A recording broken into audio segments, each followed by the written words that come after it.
Hi! Good morning mga ka-greeners! So naisipan kong ibahagi sa inyo yung pag-makeover natin sa ating munting garden. Dahil kita nyo naman yung ating garden, wala nang masyadong tanim dahil sa sobrang init dito sa amin. At ngayon, sisimulan na natin yung ating pag-makeover. Buti na lang ay nandito si asawa. Kaya, nagpapatulong na ako dito.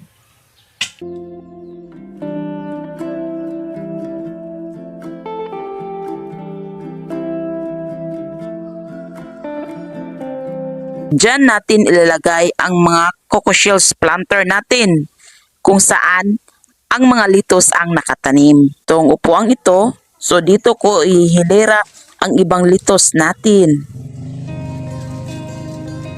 At sa wakas ay natapos na din natin ang ating pag-makeover. Sana ay nagustuhan niyo ang video ito.